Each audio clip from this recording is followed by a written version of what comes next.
Hello, good afternoon, student. Hello, currently we are learning the H. Robert philosophy, and from this philosophy, we are learning the third chapter. That is a vital force. Everyone of you know the nature of vital force and the characteristic feature of vital force, as it is a immaterial, invisible, autocratic, automatic, spiritual, dynamic force which uh, the nature of the energy is dynamic, and this dynamics penetrates every particle, every cell, and every atom of the human body, or you can say human economy.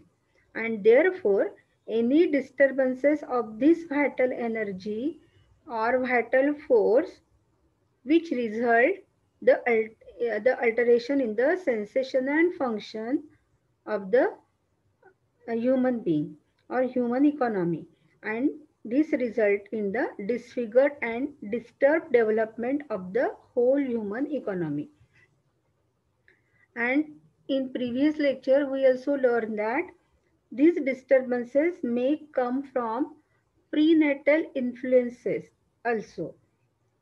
For example, there may be the incidence of sudden fright, fear, or any emotional disturbances which may definitely affect the fetus in mother's womb, and the consequences which occur or which resulted at this fetus and may continue after the after his separate life during gestation and uh, while breastfeeding or through this nursing child also get affected by these such type of consequences. These are all again uh, added with the his its their hereditary stigma, that is a miasmatic pattern which they received from their parents. And this miasm, this hereditary stigma, you can say it is a indelible brand. That means that you you cannot remove this brand from, or the you cannot remove these influences of the miasm, isn't it? Because it is total it definitely it influence the vital energy.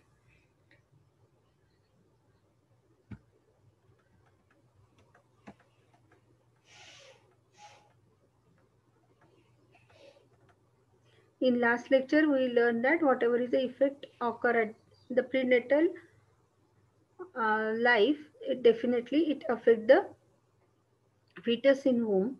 Similarly, while nursing, whatever is the consequences occur to the mother, it definitely transfer to the fetus also. The mother's vital force may be disturbed by worries or by sudden fright, and she herself may suffer from the consequent serious disturbances. There are but few instances where there may be serious disturbances of the vital force. The influence of this vital force on the whole organism is so delicately adjusted and so intimately connected with every part that seemingly distant organ or unrelated symptoms show the effects of any disturbance of the vital force. And no one can prophesy what the influence may be on the part of the economy, or what direction will be taken by the manifestation in each individual. But his vital energy will direct the course with unerring precision.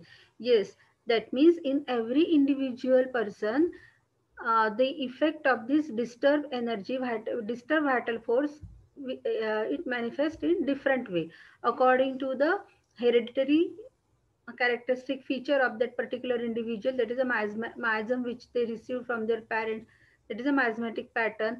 And therefore whatever is the effect of any disturbances of the vital force, one no one can prophecy means predict, no one can predict that what type of influences or what type of disease may occur in a particular type of individual person. These are all differ from person to person, but definitely it is only the, ज्याला आपण म्हणू जे सत्य आहे, म्हणजे ह्या disturb vital एनर्जीचं एकमेव सत्य काय आहे की it definitely terminated in to disease. It terminated or it manifested outwardly through the sign and symptoms, isn't it? हे फक्त सत्य आहे, म्हणजे हे अनएरिंग प्रिसिजन. ह्याच्यासाठी आपल्याला काय म्हणू आपण त्याला की it is without any mistake. Without any mistake म्हणजे असं नाही की एखाद्या व्यक्तीमध्ये व्हायटल फोर्सचं डिरेंजमेंट झालेलं आहे आणि सिम्पटमच नाही आले, असं कधीच होऊ शकत नाही. फक्त आपण ते कुठल्या पद्धतीने ते मॅनिफेस्टेशन होणार आहे, कुठल्या पद्धतीने सिम्पटम्स अपिअर होणार आहे, हे आपण जरी प्रेडिक्ट करू शकत नसेल तरी आपण डेफिनेटली सांगू शकतो की once there is a derangement of the vital force, it definitely manifested or it definitely resulted into disease, isn't it? Let us read the next paragraph. The appearance of these disturbances is a reflection of the inward turmoil and confusion of the harmonious action which the vital force has suffered. Yes, it is a whatever is a uh, appearance of these disturbances. That means the whatever the manifestation of the symptom, it is a reflection of the inward turmoil. Yes, it is a result of the internal derangement of the vital force, dynamic vital force by the dynamic disease force. And therefore because of the derangement there is a confusion of the harmonious action. Yes, all sensation and functions get altered, and uh, this disturb harmony, disturb this all sensation of the body, and because the vital force has suffered.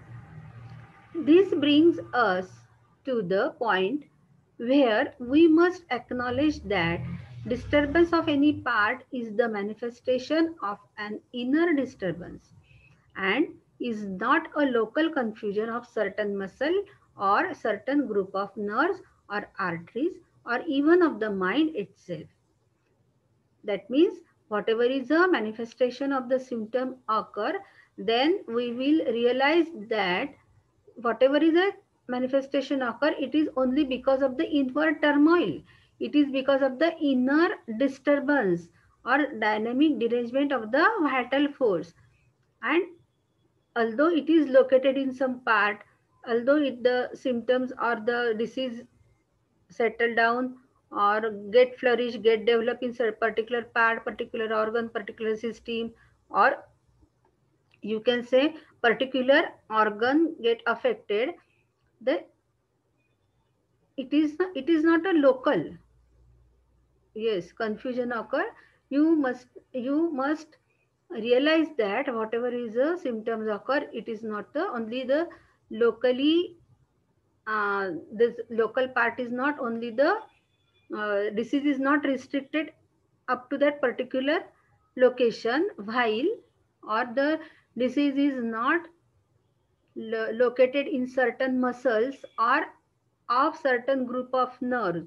म्हणजे फक्त विशिष्ट muscles किंवा विशिष्ट joints किंवा विशिष्ट जागेवरच्या nerves किंवा arteries किंवा फक्त माइंड इटसेल्फ, म्हणजे फक्त हे इथे हे एक लोकलायझेशन ऑफ द डिसीज हे पर्टिक्युलर एका ऑर्गनमध्ये किंवा सिस्टीममध्ये झालेलं नसून whole organism disease, there is a derangement of the vital force which influence the whole organism, and therefore as there is a influence of the vital force on the whole organism, and whenever there is a disturbance or derangement of the vital force, then it may also definitely influence the whole organism. म्हणजे ज्या प्रकारे vital फोर्सचा influence हा पूर्ण शरीरावर असतो, प्रत्येक पार्टिकलमध्ये, प्रत्येक सेलमध्ये, प्रत्येक ॲटम ह्युमन इकॉनॉमीमध्ये त्याचा इन्फ्लुएन्स असतो, जसा हेल्थमध्ये पूर्ण हार्मोनियस सेन्सेशन अँड फंक्शन्स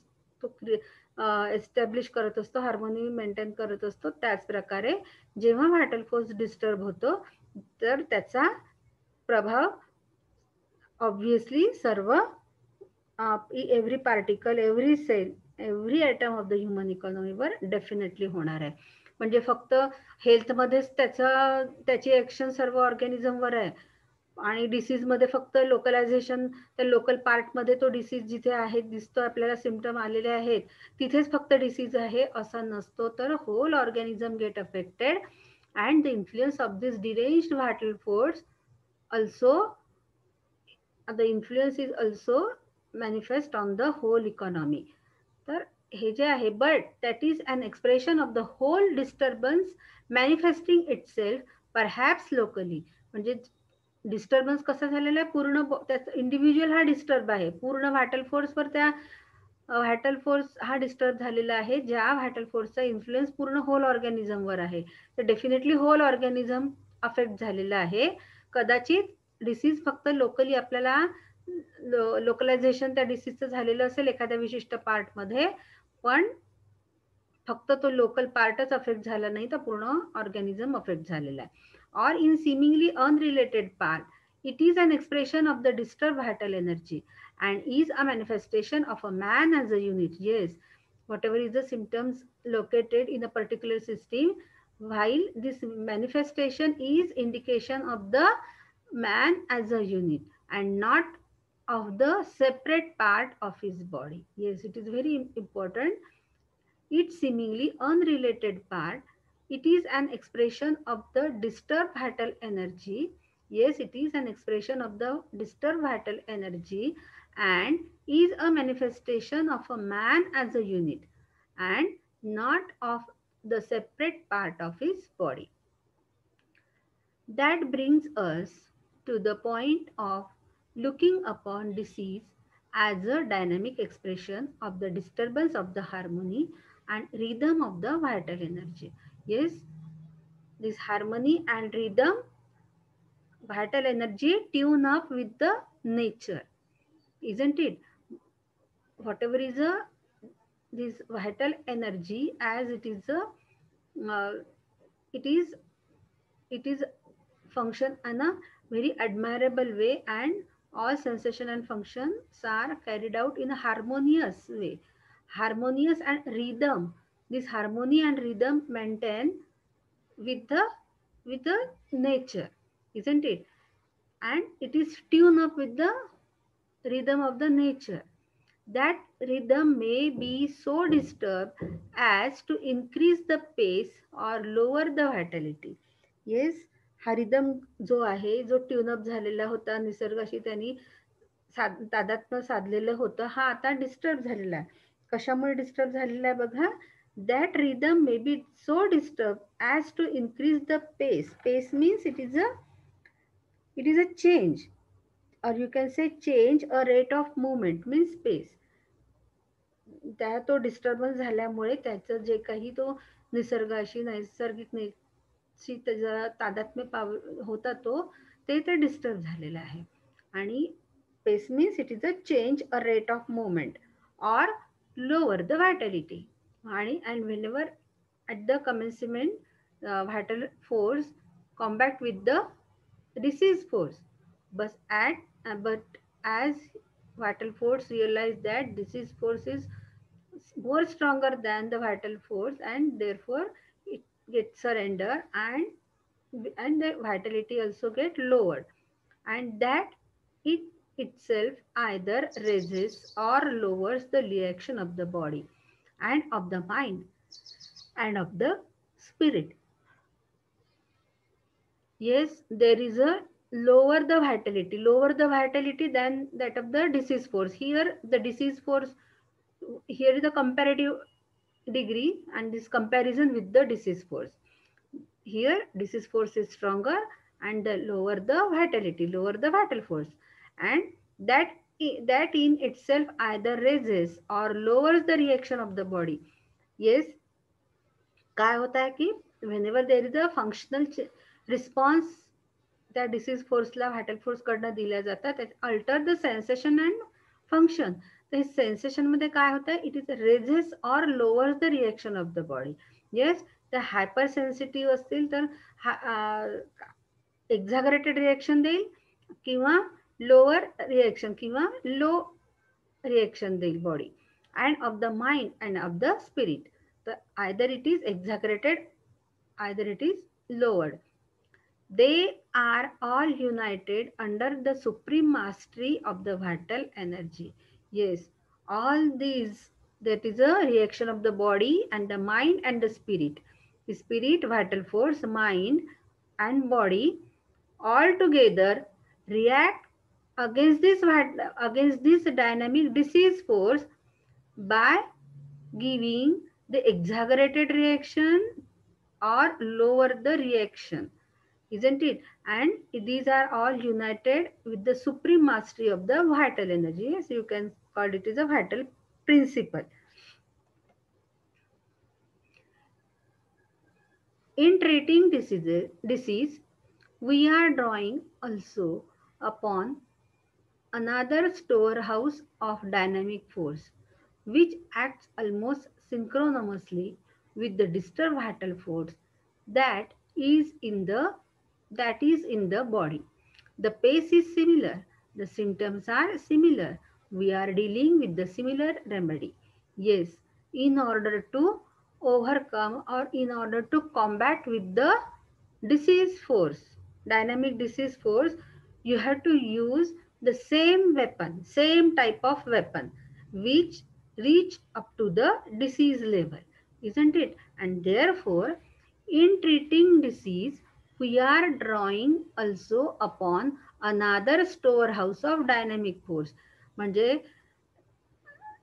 जो बॉडी मधला जो व्हायटल फोर्स आहे त्यांनी काय केलेलं आहे की त्या बॉडीमध्ये जो असणारा जो ह्युमन इकॉनॉमीमध्ये असणारा जे व्हायटल प्रिन्सिपल आहे त्याचं डिरेंजमेंट झालं आहे डायनॅमिक डिसीज फोर्समुळे.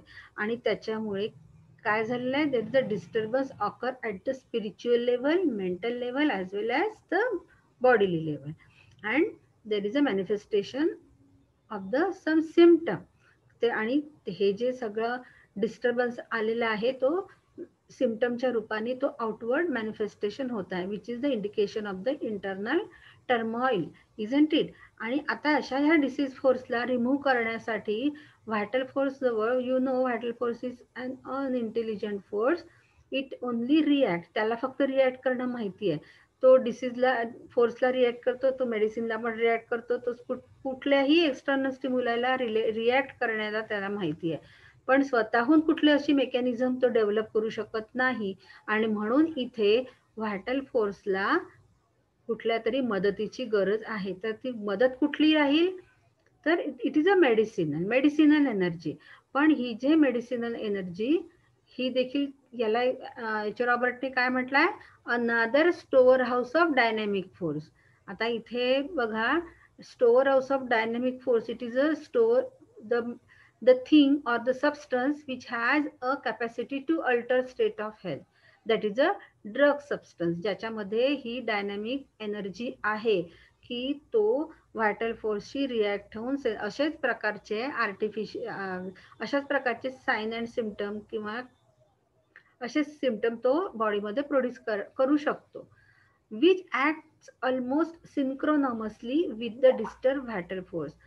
आणि तो जवळपास म्हणजे डिसीज फोर्स जसा व्हायटल फोर्सवर ॲक्ट होतो आणि सिम्पटम प्रोड्यूस होतात, तशाच प्रकारला ह्या जे ड्रग सबस्टन्स आहे त्याच्यामध्ये पण अशी एक एनर्जी आहे की सेम जसा डिसीज फोर्स ॲक्ट होतो तसा आणि मॅनिफेस्ट होतो, तशाच प्रकारे हा ड्रग सबस्टन्स हे ॲक्ट होऊन ह्युमन बिंगवर तशाच प्रकारचे सिम्पटम प्रोड्यूस करण्याची त्याच्यामध्ये पॉवर असते. आणि म्हणून सिंक्रोनसली म्हणजे एकसारखेपणाने.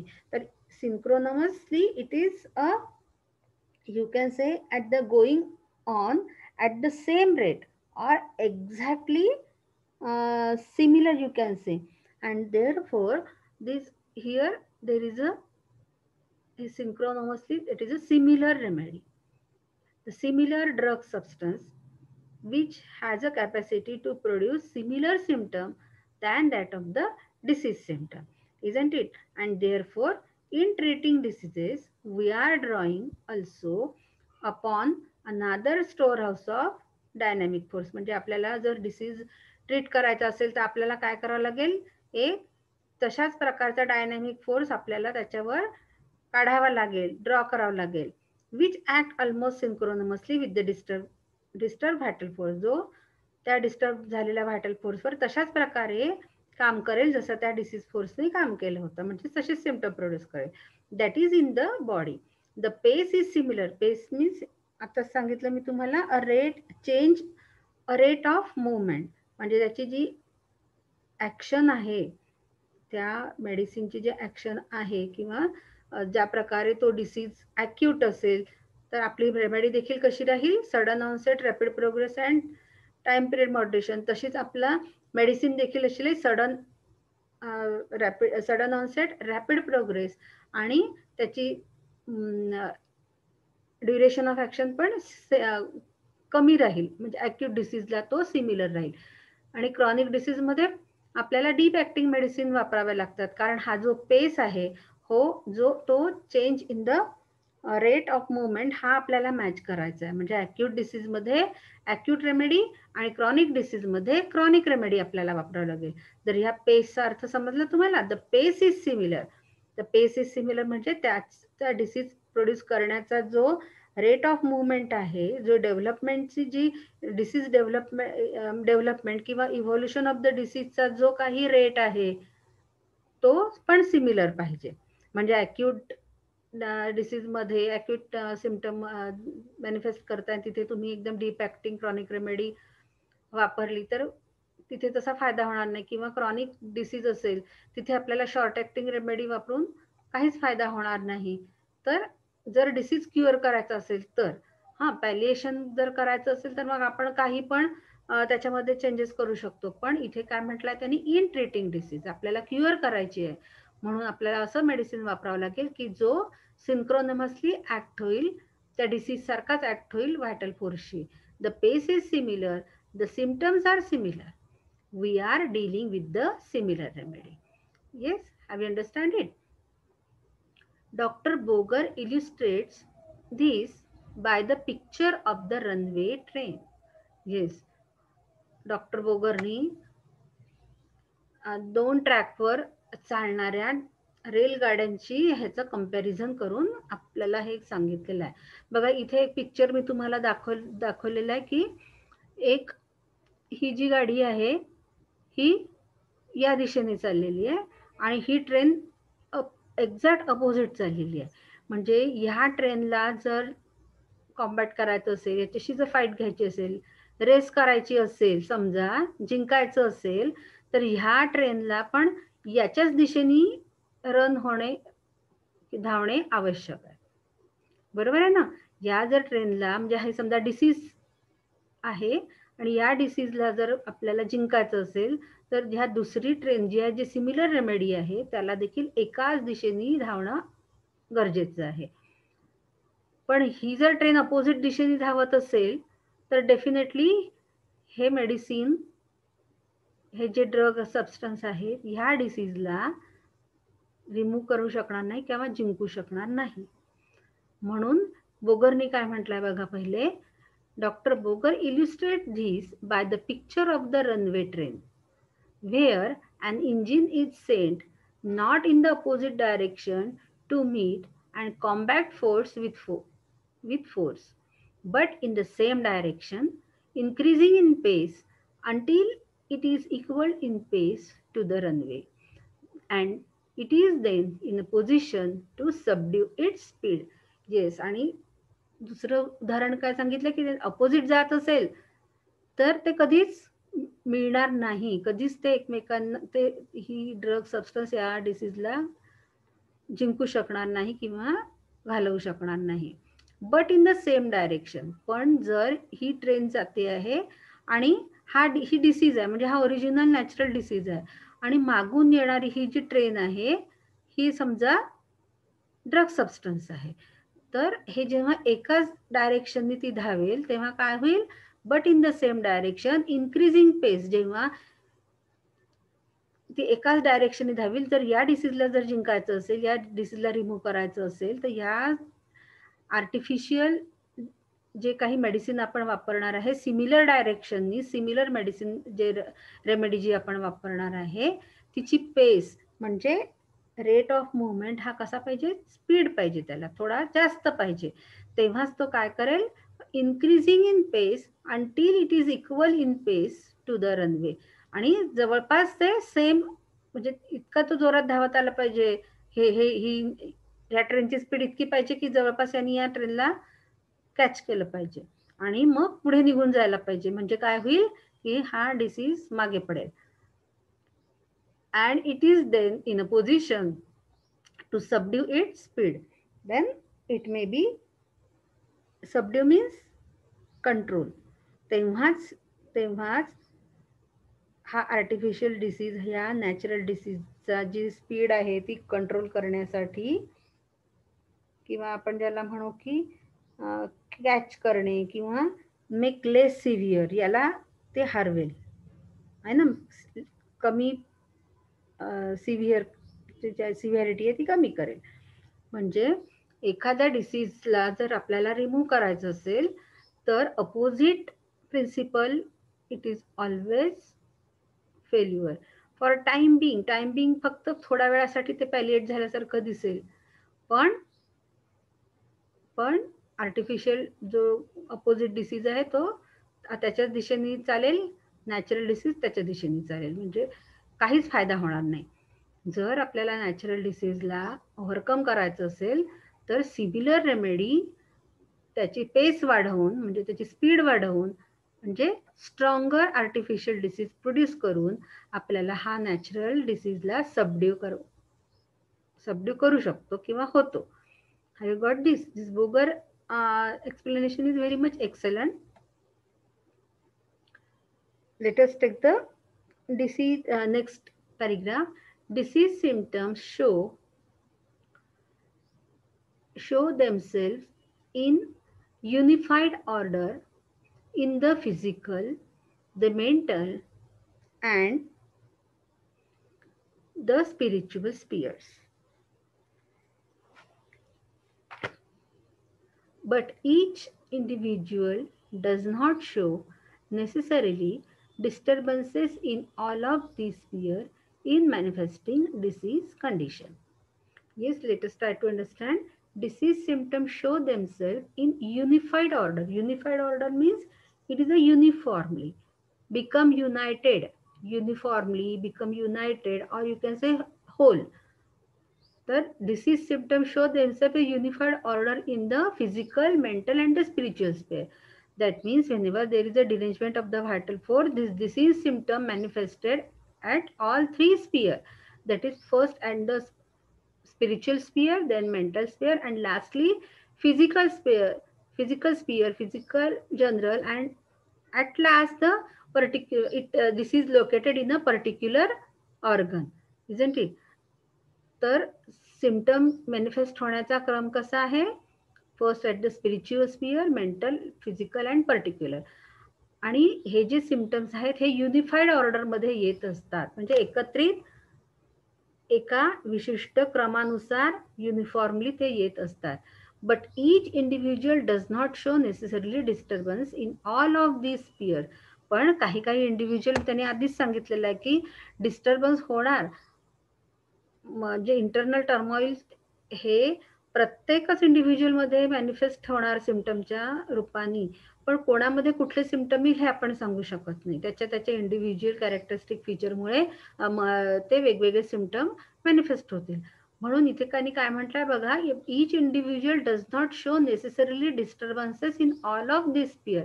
म्हणजे या तिन्ही स्पियरला युनिफाईडली, इक्वली सिम्पटम मॅनिफेस्ट होतीलच अशी आपण खात्री देऊ शकत नाही. कुठल्या इंडिव्हिज्युअलमध्ये होणार पण नाही. But each individual does not show necessarily disturbances in all of these spheres in manifesting diseased condition. म्हणजे कधी कधी फक्त मेंटल सिम्पटम्स दिसतील, तर कधी कधी स्पिरिच्युअल डिस्टर्बन्सेस दिसतील, तर कधी कधी फक्त पर्टिक्युलर एरियामध्येच आपल्याला डिसीज लोकेटेड झालेला दिसेल, तर मेंटल काही सिम्पटम दिसणार नाही. म्हणजे प्रत्येक इंडिव्हिज्युअलमध्ये डिसीज मॅनिफेस्ट होण्याची पद्धती वेगवेगळी आहे. तो वेगवेगळ्या पद्धतीने तिथे मॅनिफेस्ट होईल प्रत्येक इंडिव्हिज्युअलमध्ये, पण होणार मात्र नक्की. हे आपण नक्की सांगू शकतो की जर if there is a disturbance at the disturbance of the vital force, then there is a manifestation manifestation of the symptom outwardly. One, the insan may accentuate the mental. Accentuate means it is a prominent, more noticeable. In insan, एक example घेतलेला आहे त्यांनी, एक mental पेशंटचं इन्सॅन आहे, मे असेन्शिएट the mental, त्याच्यामध्ये prominently आपल्याला mental symptom, माइंडचे symptom दिसते. One the physical and one the criminal, the disturbance of the spiritual forces. Each is accentuated according to the tendencies of the vital force and the individual reaction to the dynamic disturbance. Yes. तर इन्सानमध्ये आपल्याला mental प्लेनचे symptom हे खूप noticeable राहतात.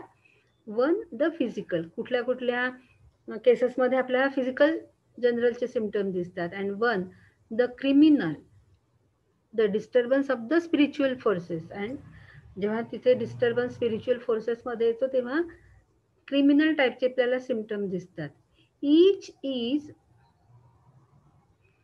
accentuated according to the tendencies. हे जे symptom येतात हे कसे असतात, ही त्या व्हायटल एनर्जीची जी टेंडन्सी असते, व्हायटल एनर्जी, व्हायटल फोर्स म्हणजे जो जी इंडिव्हिज्युअल पर्सनॅलिटी आहे, त्याचं जे कॉन्स्टिट्यूशन आहे, त्या इंडिव्हिज्युअलची ही रिॲक्शन आहे.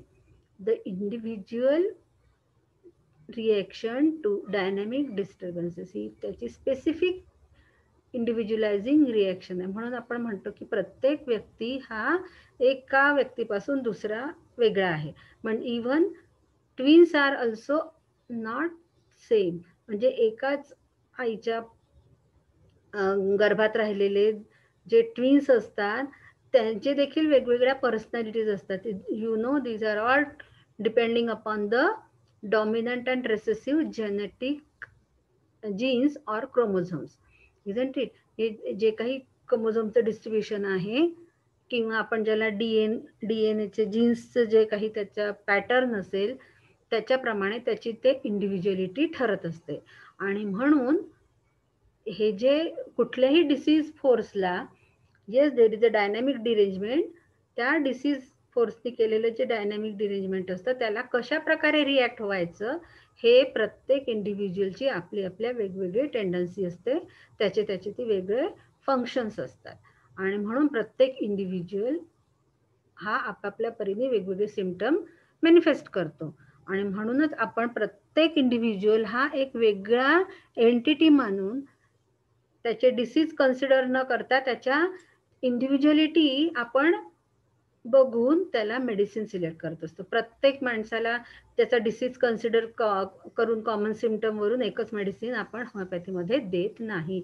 The cause is the it is accentuated according to the tendencies of the vital energy and the individual reaction to the dynamic disturbances. तुम्हाला माहिती आहे की समजा एक जरी स्टिम्युलस असेल, फॉर एक्झाम्पल की आपल्या क्लासरूममध्ये समजा 50 स्टुडंट आहे आणि 50 स्टुडंट हे समजा चुकून कॉलेज सुटल्यानंतर all this 50 student get waiting in rain, आणि प्रत्येक स्टुडंटला एक जो एक्साइटिंग कॉज जे आपण म्हणू की प्रत्येक जण पावसात भिजला म्हणून प्रत्येक 50च्या 50 जणांना सर्दी खोकला झाला का?